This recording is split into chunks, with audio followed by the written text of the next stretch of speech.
국가의 경영이나 계획, 기업의 경영 계획, 이런 것들을 모든 사람이 다 알지는 못합니다. 또 그 국가나 기업의 계획들이 언제 누구에 의하여 어떻게 바뀔지도 알 수가 없습니다. 그런데 하나님께서 세상을 창조하시기 전에 계획하신 일들이 있는데요. 이 일들을 우리에게 알려주셨고 하나님의 계획은 변경되거나 취소되지도 않습니다. 아, 이거 지금 문제가 있어서 좀 변경시켜야 되겠구나, 이렇게 하지 않습니다. 계획하신 그대로 이루십니다. 사람들은 거짓되어도 하나님은 거짓이 없으시며 항상 참이시며 진리이십니다. 오늘 말씀은 사람들의 영원한 운명과 하늘과 땅의 영원한 운명에 대하여 말씀해 주고 있습니다. 예수님의 제자였던 요한은 복음을 전하다가 밤못섬에 갇히게 되었고 주의 날 기도하다가 예수님께서 올라오라 이런 음성을 듣고 하늘로 이끌려 올라가서 있는 일과 장차 되어질 일, 마지막 때의 모든 일들을 미리 하나님께서 영상으로 보여주셨습니다. 하존이라고 하는 말인데요, 계시라고 하는 말이거든요. 이걸 영상처럼 이렇게 보여주어서 그걸 보게 되었습니다. 사람들의 영원한 운명과 하늘 땅의 운명도 보여주셨습니다.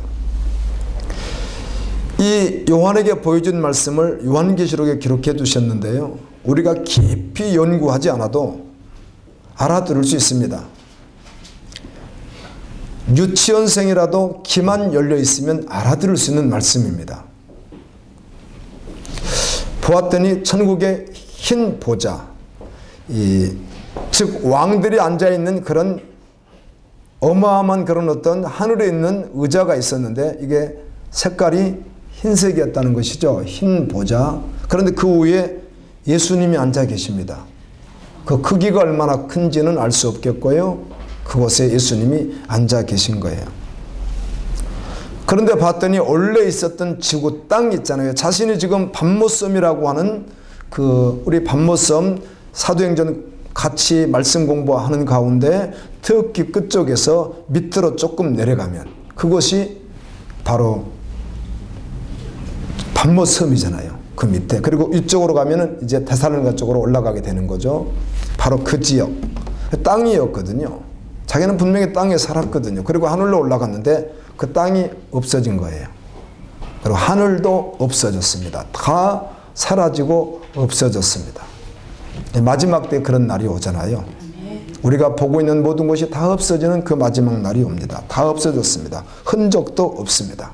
흔적이라도 남아있어야 되는데 흔적조차 없습니다. 그리고 봤더니 예수님이 앉아있는 보좌 앞에 큰 자나 작은 자나 남녀노소 할 것 없이 줄을 서서 있는 거예요. 이들이 누군가 하면 아담 이후에 이 세상에 태어났다가 죽은 자들입니다.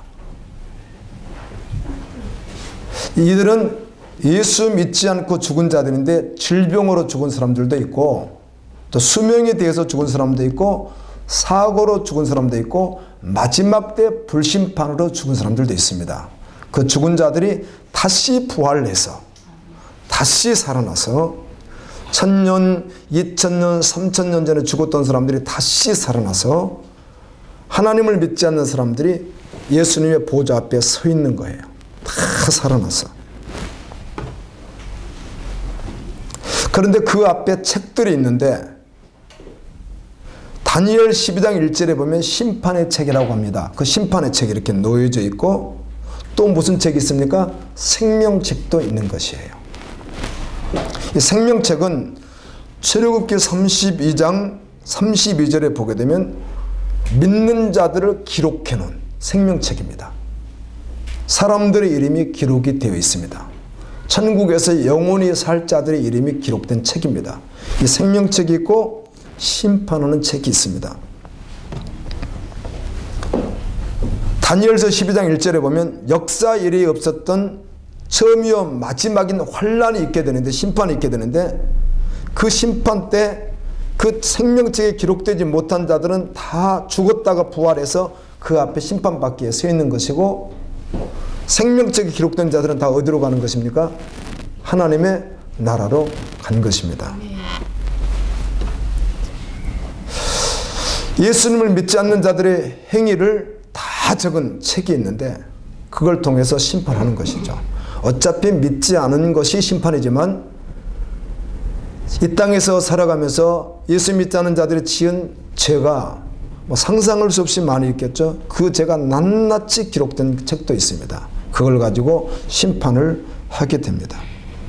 그런데 오늘 말씀에 보면 바다가 그 가운데서 죽은 자들을 내어 주었다, 이런 말씀이 있는데, 당시 이 요한이 살던 2000년 당시 시대에 유대인들 가운데 사람이 죽게 되면, 저도 이스라엘에 가봤지만 대부분 매장법이 우리나라 같지 않고요, 굴 같은 것을 파서 그 속에 안반 같은 걸처럼 넣는다, 이렇게 놓고 미라처럼 사람을 만들어서 향을 발라서 그 속에 넣어놓고 주로 문을 이렇게 닫아 놓는 그런 형태입니다. 주로 그렇게 매장을 했습니다. 그런데 간혹 죽은 사람을 그렇게 하지 않고 바다에 빠뜨리는 경우가 간혹 있었는데, 이건 죄인들이라든지 국가에서 가장 저수스럽게 죽었다는 사람들을 한해서 그렇게 매장하지 않고 바다에 빠뜨리는 의식이 있었습니다. 바로 이제 그런 말이기도 한데, 우리는 이 말을 통해서 그렇게 저수스럽게 죽은 자들이죠. 그들도 어떻게 한다? 다 부활해서 보좌 앞에 서게 되는 거, 심판을 받기 위하여. 바다에서 죽었던, 산에서 죽었던, 강에서 죽었던, 교통사고로 죽었던 상관없이 다시 다 부활해서 그 앞에 서 있는 것입니다. 사망과 음부도 그 가운데서 죽은 자들을 내어 주었다, 이런 말씀인데, 사망은 죽음을 말하는 것이고 음부는 죽은 자들이 가는 곳인데, 예수 믿지 않는 자들이 가는 곳이 있습니다. 지금요, 바로 그곳에서 마지막 심판을 받기 어떻게 했다는 거예요? 다 내어놨다는 거예요. 지금 죽으면 예수 믿지 않는 자는 음부에 가게 됩니다. 그런데 마지막 심판 때는 그들을 다 내어놓으니까 다시 부활해서 예수님 앞에 다 서게 됩니다. 영만이 아니라 이 영과 육을 다 가진 채로, 신비한 몸이긴 하지만 그 몸으로 다시 부활해서 예수님 앞에 서는 것입니다. 그런데 결국은 이 죽음과 음부도 불바다에, 불못은 불바다입니다. 불바다에 던져지는데, 이것이 둘째 사망이다, 이렇게 되어 있는데요. 우리가 이 땅에서 한 번 죽게 되잖아요. 이것을 성경은 첫째 사망, 이렇게 말합니다. 우리가 이제 육체가 죽는 것을 첫째 사망이라고 말하고, 또 그 후에 죽음이 또 있다는 말을 둘째 사망이라고 하는데, 이것은 심판을 받아서 영원히 지옥 불바다에 떨어지는 것을 둘째 사망이다, 이렇게 합니다. 그러니까 예수를 믿지 않고 세상에 살다가 음부로 간 자들, 즉 사망한 그들은 결국은 다시 살아나서 어디로 던져지는 것이에요? 예, 지옥 불바다에 던져진다고 하는 말씀을 하는 거예요. 누구든지 생명책에 기록되지 않으면, 오늘 15절에 보니까 둘째 사망 곧 불못 불바다에 던져지게 된다, 이 말씀입니다. 그곳에서 영원히 옥살이를 하는 것입니다. 옥살이, 감옥입니다. 무적행, 옥, 이렇게 요한계시록에 20장에 되어 있잖아요. 다른 말로 하면 감옥이에요. 감옥. 그런데 그 감옥은 지옥이에요. 그리고 영원히 나오지 못하는 것이에요. 예수님의 보좌 앞에 있는 생명책에 우리의 이름이 기록되어 있다면 우리는 심판받지 아니하고 영원히 어디로 가는 것입니까? 하나님의 나라 천국으로 가게 됩니다. 그럼 그냥 이렇게 또 가슴 여러분 벌렁거리게 한번 여쭤볼까요? 여러분의 이름은 생명책에 있습니까? 예, 이 땅에서 알 수 있나요? 알 수 있습니다. 가서 확인해야 된다고요? 얼마나 불안한 삶이겠습니까? 그런데 성경을 통해서 알 수 있는 것은 내 이름이 보지 않았음에도 불구하고 생명책에 기록된 것을 알 수 있다고 성경은 말씀해 주고 있습니다. 아멘. 그래서 묻는 것입니다. 여러분의 이름은 과연 생명책에 있는가? 신들러 리스트라고 하는 영화를 보신 적이 있으신가요? 거기 보게 되면 그 신들러라고 하는 사람이 유대인들을 살려주기 위해서 자기 공장의 모든 것을 다 이렇게 팔아서 하는 내용이 나오잖아요. 근데 그 명단에 이름이 있으면 어떻게 하는 거죠? 예. 가스실로 가지 않냐고 살인할 수 있었습니다. 사람 이름 리스트가 있었잖아요. 그렇게요. 세상에 사는 것도 그 긴박한 순간에 가스실로 바로 가야 될 상황 속에서 신들러가 작성한 명단 속에 자기 이름 있으면 어떻게 하는 거죠? 글로 가지 않고 살아났던 역사가 있었습니다. 하나님 나라에서 그렇습니다. 이것은 세상에서 죽고 사는 그런 문제가 아니라 영원히 심판받는 지옥인가 하나님의 나라인가가 생명책 이름이 있는가 없는가에 따라서 달라진다는 것입니다. 그런데 이 땅에서 알 수 있습니다. 빌립보서 4장 3절에 보면 또 참으로 나와 함께한 자에게를 구하노니 복음을 전하는 일에 주님의 일 하는 일에 나와 함께 힘썼던 여자분들 또 그 가운데 글레멘드 여러 성도들 그들의 이름이 생명책에 있느니라. 아멘. 네. 이 땅에서 진실로 주님을 믿는 사람 이름이 어디에 있습니까? 생명책에 있습니다. 말씀대로 믿는 사람이요. 자기가 믿는다고 말하는 거 말고 말씀대로 믿는 사람 말이에요. 지난주 금요일 날은 로마서 9장을 공부하는 시간이 있었는데요. 우리 성도님들은 얼마나 긴박하게 느끼는지 몰라도 저처럼 7년간 신학을 공부하고 기억하고 있고 한국교회와 열방교회를 어렴풋이 보고 있는 사람 입장에서는요. 충격적인 말씀들입니다. 이 로마서 8장도 그렇지만 9장, 에베소 7장 이런 말씀들이 구원론과 교리 문제로 인해서 잘못된 구원관 때문에 많은 교인들이 구원받은 것으로 착각하고 있다가 마지막 그날의 심판대 앞에 서는 일이 있을 것입니다. 얼마나 구원관이 잘못돼서 믿지 않는데 믿는다고 착각해버리는지. 그런 66권 가운데 한국교회가 이렇게 엉망이 돼버리는 것이 로마서 9장 때문에 그렇습니다. 그래서 그 말씀을 한번 제대로 짚는 시간이었는데 저에게는 정말 하늘을 얻는 것 같은 기쁨인데 같이 공부하는 분들은 그 정도 느꼈는지 잘 모르겠어요. 그 말씀이 그런 말씀입니다. 예, 잘못된 구원관이 결국은 영혼을 망하게 하는 것이거든요. 근데 그게 로마서 9장이 아주 핵심적인 부분입니다. 신약성경 가운데. 그래서 그 9장을 꼭 여러분 보셔야 됩니다. 아멘. 로마서 9장이 그런 말씀이거든요. 지금 한국교회가 문제된 것들이 다 그 말씀에서 문제가 되거든요. 요한계시록 21장 27절에 보면 이런 말씀도 있습니다. 무엇이든지 세상의 것에 마음을 두고 살아온 사람, 즉 믿는다고는 할지라도 세상의 것에 끊임없이 마음을 두고 살아가는 사람, 주님이 전부되지 못한 사람이죠.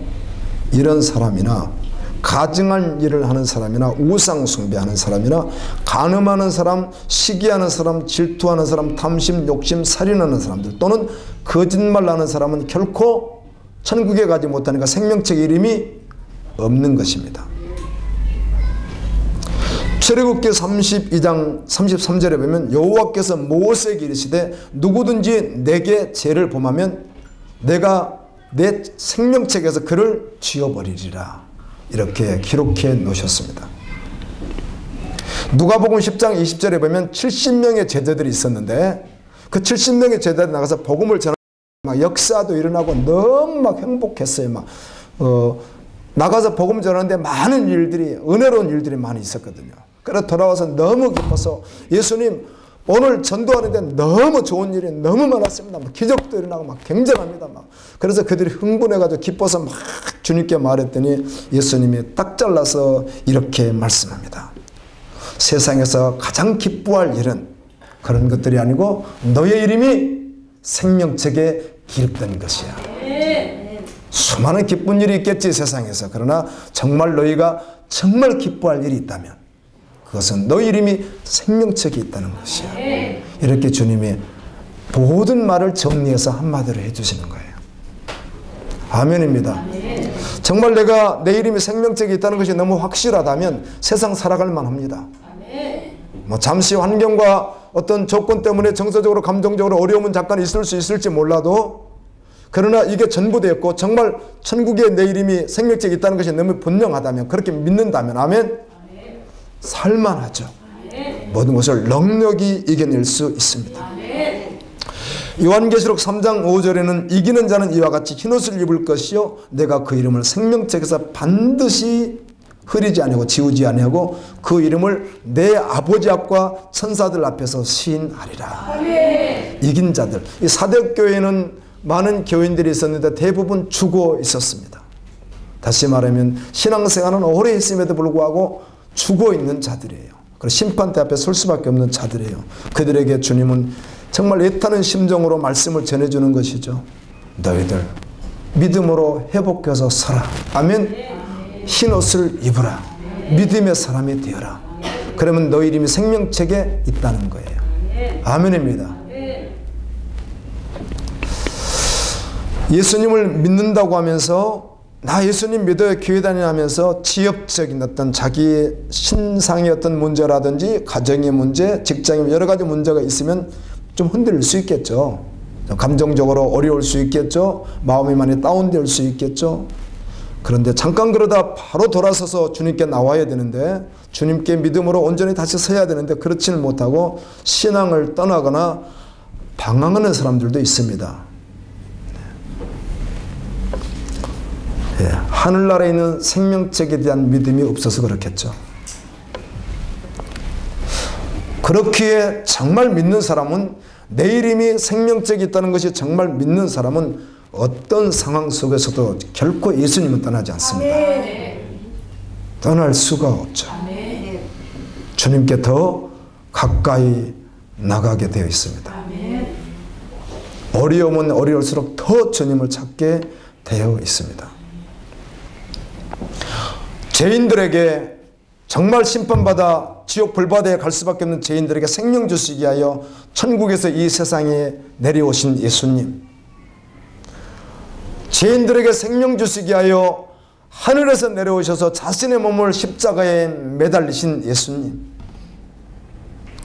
이 세상 사람들이 지옥 불바다에 들어가지 아니하고 영원한 생명을 얻어 천국에서 영원히 살기를 원하시는 예수님. 아멘. 아멘. 이 예수님의 마음을 아는 사람, 예수님의 계획을 들은 사람, 예수님의 경영이 무엇인지 아는 사람, 믿는 사람입니다. 이 사람들에게 동일한 모습들이 있습니다. 이들은 복음을 전합니다. 아멘. 아멘. 수많은 주님의 일 가운데 생명 살리는 일을 합니다. 그래서 기도하게 되고 선교적 존재가 되고 중보적 존재가 되는 것입니다. 저도 이 말씀을 준비하면서 주님 앞에 기도했습니다. 주님, 제 삶을 한번 돌이켜서 다시 한번 정리해야 되겠습니다. 예수님의 마음을 알고 예수님이 드신 그 십자가에 복음받아 생명을 얻었던 증인들이 고민하고 생각하고 달려갔던 그 길, 그 황홀한 그 길, 생명의 그 길, 세상 사람들은 비웃고 알아주지 않을지라도 기다리고 계시는 우리 주님 바라보며 그 놀라운 길을 걸어갔던 주의 제자들, 주님, 저 삶을 한번 돌이켜보고 저도 점검해야 되겠습니다. 주님, 은혜를 많이 주십시오 하는 시간들을 가졌습니다. 주님, 불쌍히 여겨 주십시오. 그 지옥 불바다에 갈 수밖에 없는 영혼들을 바라보며 그들을 위하여 생명 주신 주님의 심정을 품고 영혼들을 살리는 일에 달려가게 되어 있습니다.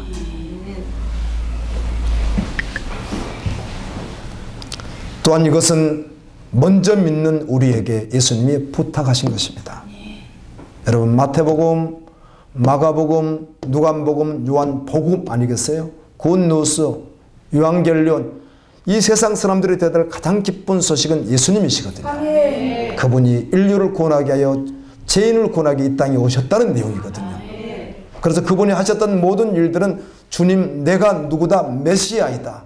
내가 구원자이다를 끊임없이 말씀하고 그들에게 알리기 위하여 주님이 기적도 행하셨거든요. 그리고 죽으셨다가 부활하신 후에 사복음서에 보게 되면 마지막엔 반드시 주님은 부탁한 내용이 있습니다. 하늘로 감람산에서 예수님이 승천하셨다고 하는 장소를 가봤습니다. 어떻든 감람산이 크지 않습니다.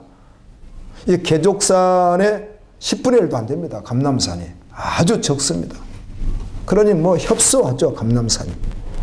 그곳에서 예수님이 승천하셨대요. 그래서 대충 어디라고 짚어봐도 알 수 있을 만큼 그래요. 겟세마네 동산은 감람산 바로 밑에 예루살렘 성 동문 바로 앞에 있습니다. 그것도 아주 좁습니다. 공간 자체가. 그러니까 얼핏 예수님이 다 밟아봤을 것 같아요. 그 땅을 다. 그곳에서 승천하시는데, 승천하실 때 그 산에 500명이 보고 있었는데요. 500명이면요 거의 산을 다 덮을 정도는 아니지만 어지간히 그냥 뭐 사람들이 꽉 찹니다. 아주 적은 산이에요. 그 무리가 보는 앞에서 올라가시기 전에 주님이 하신 말씀이 너희는 온 천하에 다니 뭘 하라? 복음을 전하라. 그 말이 누가복음 2권이 사도행전이니까 누가복음 1권 그리고 누가복음 2권 1장인 사도행전 1장에서 주님은 역시 올라가시면서 동일한 그 말씀을 하시잖아요. 그 말씀을 믿음으로 받았던 제자들이 전도한 내용이 사도행전이죠. 그래서 마지막 28장에 바울이 로마에 가서 복음을 전하는 내용이 있죠. 그리고 끝이 나잖아요. 그게 사도행전입니다. 복음을 전했습니다. 예수님의 부탁이셨습니다. 오늘 저는 이 말씀과 함께 마지막 심판 때 서서 불바다에 들어갈 영혼들이 이 땅에 얼마나 무수히 많습니까? 이들을 구원하기를 지금도 원하시는 주님이 우리를 보내시거든요. 여러분 이사야 잘 보고 계시죠? 이사야 보던 말씀 가운데 6장 말씀 아시죠? 우시야 왕이 죽던 해에 우리 하나님께서 하나님께서 역사하셔서 이사야에게 보여주시고 내가 누구를 보낼고 이렇게 말하니까 이사야가 뭐라고 합니까? 주여 나를 보내주소서 고백하는 내용이 있었죠. 예수님의 심장을 가지고 예수님을 만난 후에 복음을 전개했던 주님의 증인 바울의 고백이 오늘 우리의 고백 다 되기를 예수님의 이름으로 축원합니다. 로마서 9장 1절부터 3절에 보게 되면 복음에 대해서 충분히 설명을 하고 난 후에 이제 이렇게 말합니다. 그는 이방의 사도로 부름을 받아서 안디옥에서 출발해서 아시아까지 한 바퀴 돌아오고 그 다음에 다시 가서 유럽으로 해서 또 돌아오고 유럽으로 또 돌아오고 마지막에 로마로 가서 순교를 하게 되는데요. 그러면 자기는 직접 이스라엘 사람들을 가서 복음을 전하는 일을 많이 하지 않습니다. 하나님은 그쪽으로 보냈거든요.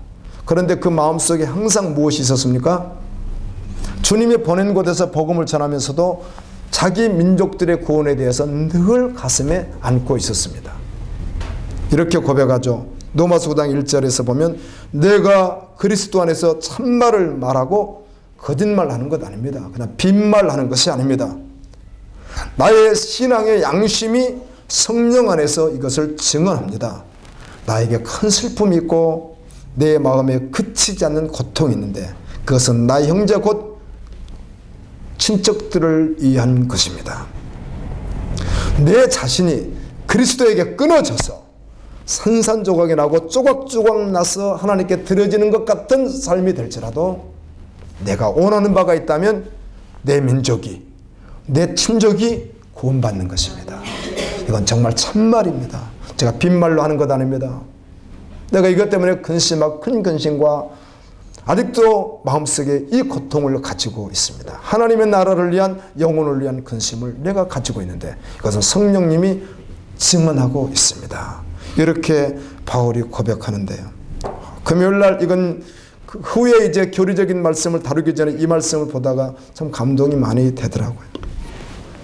하나님, 지금 불바다를 향해서 걸어가고 있는 저들, 그렇게 운명되진 저들 예수 믿고 돌이켜 구원받는 것 아멘. 저는 소망합니다. 아멘. 내 살이 조각조각 그런 뜻입니다. 이 본문 언어를 보게 되면 그런 뜻이에요. 내 몸에 조각조각 다 나서 주님에게 드려지는 그런 어떤 세상에서 고통이 나에게 있을지라도 나는 이것을 감당하고서라도 우리 민족이 구원받는 것, 내 친족이 구원받는 것을 원하고 또 원하고 있습니다. 아멘. 바울의 고백과 사도행전 20장 24절에 나의 달려갈 길과 곧 주 예수께 받은 사명, 하나님의 은혜의 복음 증거하는 일을 마치라면 나의 생명을 조금도 귀한 것으로 여기지 아니하노라. 이런 고백들은 너무 감동적이고요.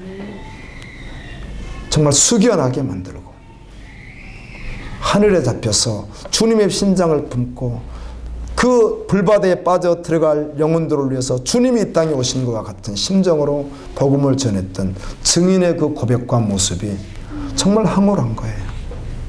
아멘. 아멘. 정말 그 길 달려가고 싶은 것이 믿는 자의 소망인 것입니다. 아멘.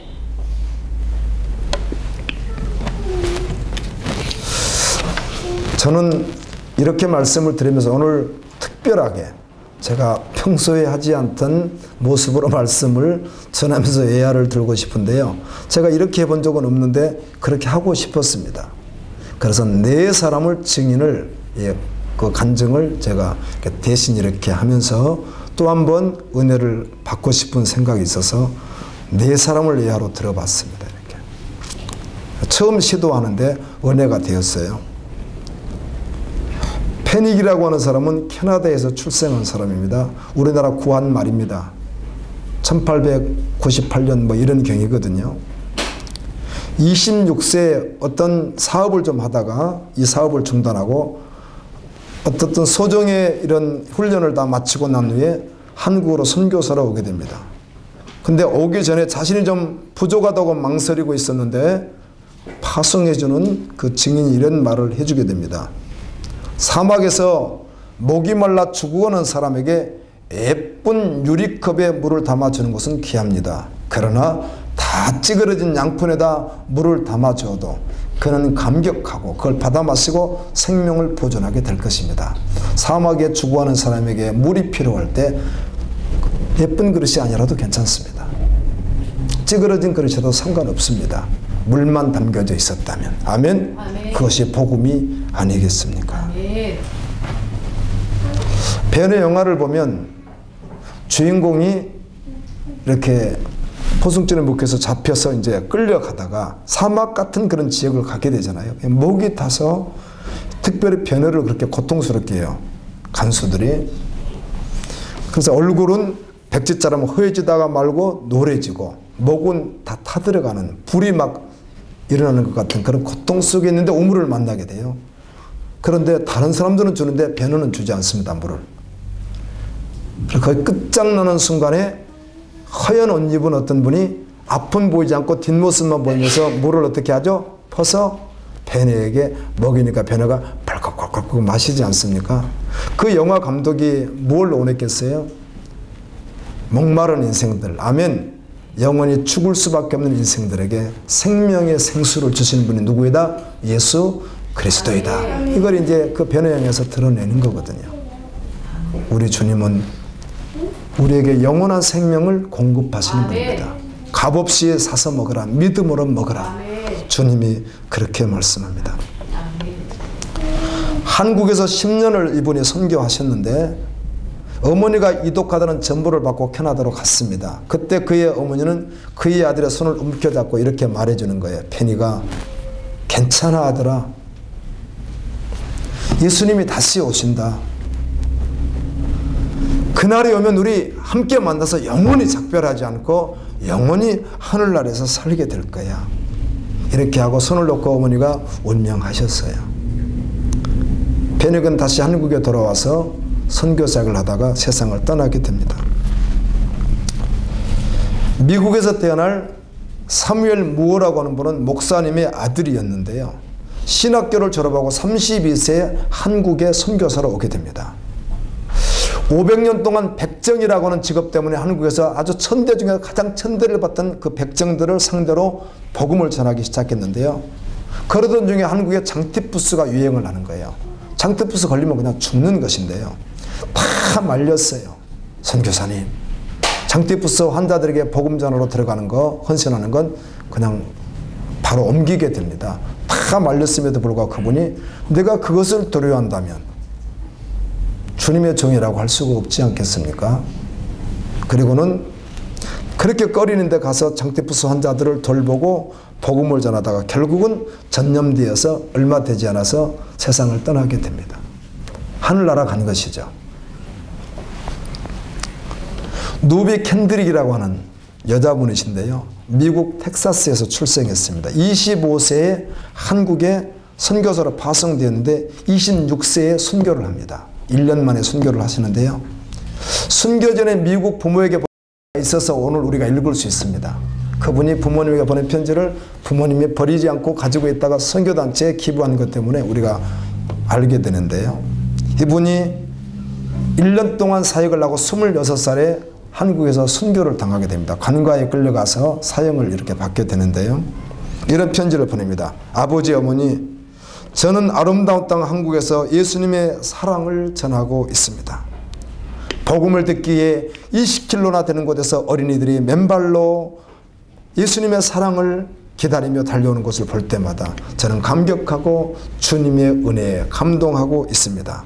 그러나 한편에서는 탄압이 점점 심해지고 있습니다. 그저께는 예수님을 영접한 한국 사람이 영접한 지 얼마 되지 않았는데 4명이나 끌려가서 관가에서 죽임을 당했습니다. 토마스 선교사와 제임스 선교사도 순교했습니다. 아버지, 어머니, 어쩌면 이 편지가 마지막 편지가 될 것 같습니다. 제가 이곳에 오기 전 뒤뜰에 심었던 하늘의 씨앗이 자라 이제 내년쯤이면 아름답게 꽃이 피겠네요. 이곳 조선 땅에도 많은 복음의 꽃들이 피어 그들도 여러 나라에서 씨앗이 될 것입니다. 저는 이 땅에 심장을 묻겠습니다. 그것은 주님의 사랑입니다. 어머니, 아버지 사랑합니다. 이런 편지 내용인데 정말 1년 만에 순교를 하게 됩니다. 한 사람에게 실제된 복음은 예수 생명으로 흘러갑니다.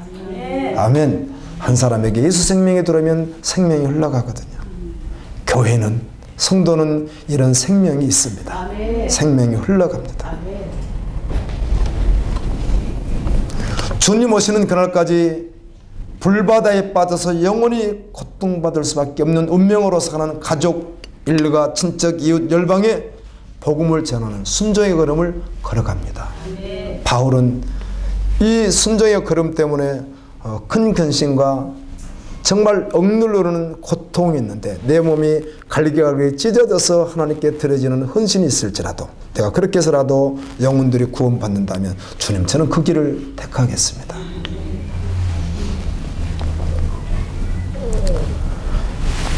자기 태어난 나라가 있습니다. 자기가 자란 고향이 있습니다.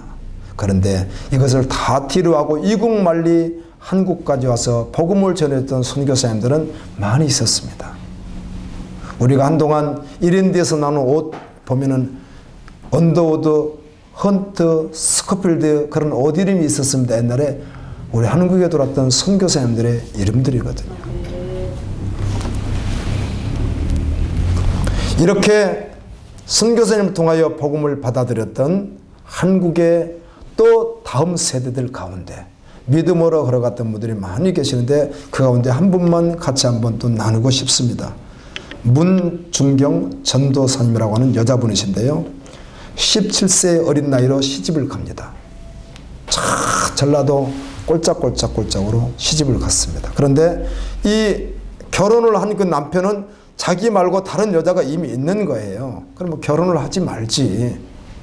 그래서 결혼 첫날부터 내침을 당하고 며칠 안 되니까 남편이라는 그 사람이 다른 사람 살림 차려서 가버렸어요. 그 후로 돌아오지 않았습니다. 홀로 남겨졌던 17세의 세댁은 목포로 이렇게 잠깐 나왔다가 그곳에서 전도자를 통하여 선교사님을 통하여 예수님을 만나게 됩니다. 그래서 예수님을 믿게 됩니다. 가장 힘들고 어려운 순간에 예수님을 믿게 됩니다. 그때부터 밤낮을 가리지 않고 복음을 전하다가 우리 친정집에 가서 복음을 전해야 되겠다 하고 6.25 전통 대대로 이어오는 자기 집에 가서 복음을 전했는데요. 아버지가 서양 귀신이 들었다고 화가 나가지고 똥물을 머리에다 막 부어버리고요. 그래서 결국은 쫓겨나서 나오게 됩니다. 그런데 그의 눈물은 슬픔의 눈물이 아니라 주님이 자기를 구원해 주신, 아멘, 죄인인 자신을 생명을 구원해 주신, 그리고 영원한 생명을 주신, 하늘의 생명책에 이름을 기록해 주신 그 은혜에 감격해서 끊임없이 눈물로 감격하며 복음을 전합니다. 일제 강점기 때는 신사참배를 거절하고 위안부 모집을 반대하다가 감옥살이도 하고 또 그곳에서 옥살이하다가 나오게 됩니다. 그런 해방 후 6.25 전쟁 때 공산당들이 문정경 전도사 마을 사람들을 교회 앞 바다 모래사당에서 다 학살했거든요. 그때 학살할 때 총뿌리를 들이대며 이어받은 공산당 앞에서 문정경 전도사님이 담대하게 고백했던 내용을 후에 어떤 사람이 살아남은 자가 증언해서 오늘 우리가 듣게 됩니다. 그분이 이렇게 말했다고 해요. 사람이 한 번 죽는 것은 정한 이치고 그 이후엔 하나님의 심판이 모두에게 기다리고 있습니다. 내 양심은 지금 주님의 말씀과 성령으로 충만하고 하나님의 말씀이 지금 살아서 움직이고 있습니다.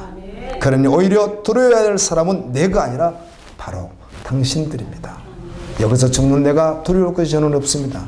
정작 여러분은 하나님의 심판대 앞에 서야 하니 여러분들이 두려워해야 될 것입니다. 그리고는 함께 죽음을 맞이하는데 그때 젊은 전도사가 이렇게 앞에서 먼저 이제 죽게 되는데 실제로 그랬다고 그래요. 그분을 뒤로 밀쳐내면서 아니에요. 내가 제일 먼저 앞장서서 주님 앞에 가겠습니다. 그리고 정말 그분이 다 밀쳐내고 제일 앞에 서서 제일 앞에서 먼저 이분이 순교를 하셨다고 해요. 그 게르곤에게 학살을 제일 먼저 당하시고 순교하셨다고 합니다. 우리는 나와 여러분은 얼마 지나지 않아서 이 세상을 떠나 영원한 나라로 가게 됩니다. 두 곳 중 한 곳이 될 것입니다.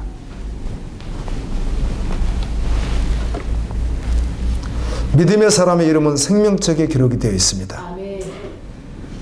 끝까지 잘 달려가십시오. 혹시 사대교회 같이 내 이름이 생명책이 없다면 믿음으로 돌이키십시오. 그럼 믿음으로 돌이켰다면 나와 동일하게 원래 나였던, 복음이 없었던 나였던 그렇게 흑암 속에서 살다가 세상이 전부인 줄 살다가 결국은 불바다에 빠질 수밖에 없는 그들 영혼들에게 복음을 전하는 자로 걸어가십시오. 그럼 매 순간 자신을 돌이켜 보십시오. 성경에 기록된 믿음의 농도가 있고요. 성경에 기록된 증인들의 삶의 농도가 있습니다. 그런데 나는 뭐지? 라고 끊임없이 되물어 보십시오. 그리고 말씀 앞에 서 보십시오. 그리고 한번 생각해 보십시오. 그리고 주님의 은혜를 구하십시오. 하나님의 마음을 부어주십시오. 주님의 마음 부음받아요. 그 부은된 마음으로 예수님의 심장 가지고 복음을 전하다가 그날에 주님 앞에 가고 싶습니다. 좀 깊이 한번 생각해보고 생각해 봐야 됩니다. 그냥 듣고 지나쳐버리면 또 언제 그랬나 싶거든요. 그런데 내 삶을 한번 돌이켜보고 내가 과연 나는 어떻게 복음을 받은 자로서 생명을 흘러보내며 걸어가고 있는지를 또 한번 주님 앞에서 서서 또 은혜로 한번 회복됐으면 좋겠습니다. 아멘. 믿는 자는 하나님으로부터 부탁을 받은 사람입니다. 예수님에게 부탁을 받았습니다. 이 땅에 살면서 복음을 모르고 사는 자들에게 생명을 전하라고 하는 부탁을 받은 사람들입니다. 아멘. 아멘입니다. 아멘. 여러분, 믿지 않는 자는 영원한 운명을 모르지만 믿는 자는 영원한 운명을 알고 있습니다. 모르는 그들에게 듣든지 아니 듣든지 아멘. 끝까지 인내하며 끝까지 주님의 사랑으로 할렐루야. 오른밤을 치면 왼밤을 돌려대고 핍박하면 감사하고 긍휼로 그들 영혼을 살리는 일을 주님 오실 때까지 긴박한 이 시대에 우리가 해야 될 일일 줄로 믿습니다. 바울이 고백했던 고백을 한번 같이 제가 읽고 마치도록 하겠습니다. 내가 그리스도 안에서 참말을 하고 거짓말을 하지 않습니다. 내 신앙의 양심이 성령 안에서 이것을 증언합니다. 나에게 큰 슬픔이 있고 내 마음에 그치지 않는 고통이 있습니다. 나의 형제 곧 골육의 친척을 위하여 나 자신이 그리스도로부터 끊어져 내가 몸이 다 부셔지고 잘라져서 하나님께 드려질지라도 원하는 것입니다. 그들이 불바다에 영원히 빠져들어가지 않고 영생을 얻어 천국에 가는 것입니다. 아멘. 나의 달려갈 길과 주 예수께 받은 사명 곧 하나님의 은혜 복음 증거하는 일을 마치려 하면 나의 생명을 조금도 귀한 것으로 여기지 않겠습니다. 아멘. 우리 다 같이 한번 주신 은혜 기억하며 기도합니다.